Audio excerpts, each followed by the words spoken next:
right, Coach, here we are, Women's Basketball Hall of Fame. I don't think I've asked you this yet, so do you recall where you were when you got the call? I do. I actually was in Pittsburgh. I was there in Pittsburgh hanging out with some friends because I was scouting a game. I think Florida State was in town playing Pitt. So I got the phone call, Debbie Antonelli, good friend slash obviously former player in the WNBA in women's basketball, but she called me, and she's obviously on the board. So it was cool because of our relationship, and I really consider her a friend. For her to give me that phone call was pretty special. And I was talking to the other coach over here. There's a few of them, but Tina Thompson, and I was talking to her about being here in Knoxville, which for some former players has other connotations, yeah. But being here for the Women's Basketball Hall of Fame, and having the history of the game here. For this trip, are there any things that either you've been reflecting on more so than other times you've been here? Yeah, I think just as you get older through all of it, you just like appreciation, and you're like, wow, I forgot about that, or you know, dang, she did coach me then. It's more of a just I think appreciation of what your career was, both basketball wise, both relationship wise, and just what it's given you, like just the things non-basketball related that your life has kind of blossomed into because of sports and because of basketball. But yeah, you just kind of soak it in and reminisce and remember some things that you're like, oh, I forgot about that, or you just start thinking about your career more so as the basketball pieces, and it's just the memories just start flowing back. But honestly, it's just like, man, I can't believe that this was like real life. Like this is what my life was, and as a player, and just how cool it was to have these experiences when you really didn't set out knowing that this would be a trajectory that life would take you. And along those lines, Coach, I first want to talk about the ABL, and I talked to Tina a little bit about this also. You're coming into an opportunity in professional basketball where there were very few opportunities, and certainly none that at the time were like the one that you were being given. And we know how it turned out. It's part of the reason that we're here. But at the time, what were some of the things that you were thinking about? It's funny because the whole way through college, no idea that professional basketball would be at the end of it. And when those leagues started, I mean, it was like a gift. Like it's just like you get to keep playing and you get paid to play basketball. And I don't know if I really thought like the future, like how long, because I think we also as athletes kind of live in the moment, because it could end at any moment. You have an injury, you do whatever.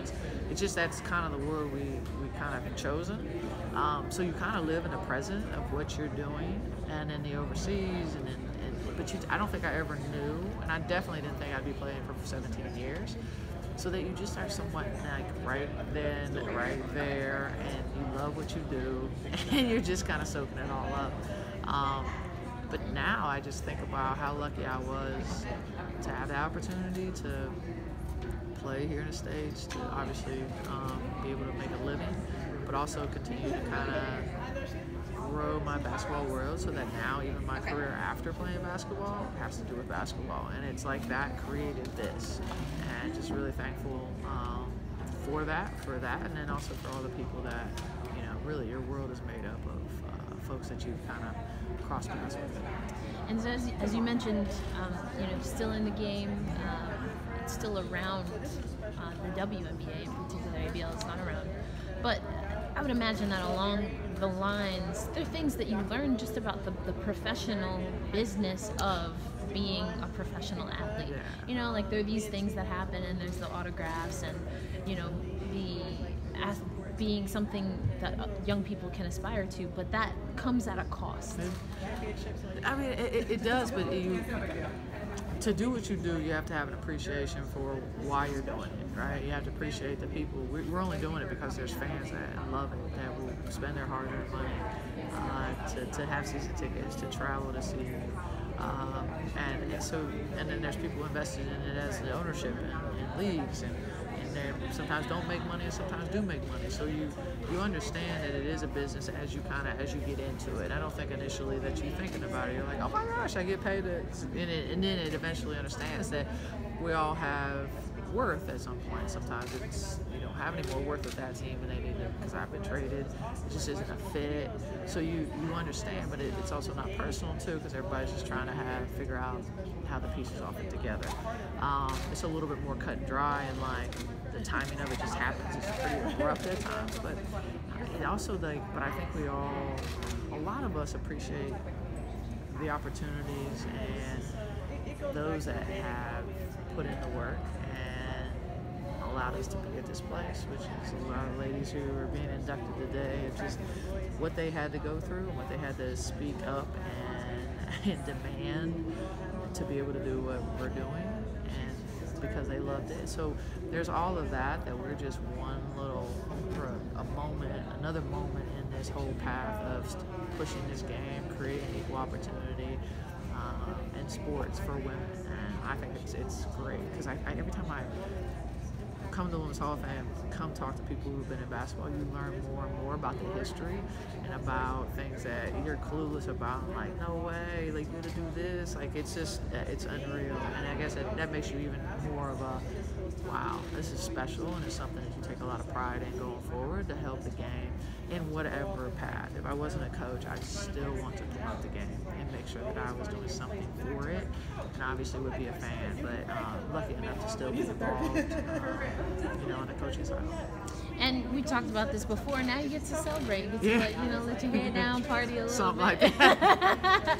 Until you gotta get that game. Yeah, on exactly. Sunday. I gotta do a little bit of work too. Well, hopefully you get 5 minutes. Give you 5 minutes. There you go. Well, who are some of the people that are here to help you celebrate and to remember this milestone? Yeah, a bunch. I got, obviously my fam, my mom and dad. One of my brothers can make it, the other one couldn't. I got some high school buds that I played basketball with. High school coach, one of my AAU coaches. Got a couple other buddies that are coming. So again, it's just a little hodgepodge of folks. Some just fans that have become friends. So again, a lot of Ohio State people.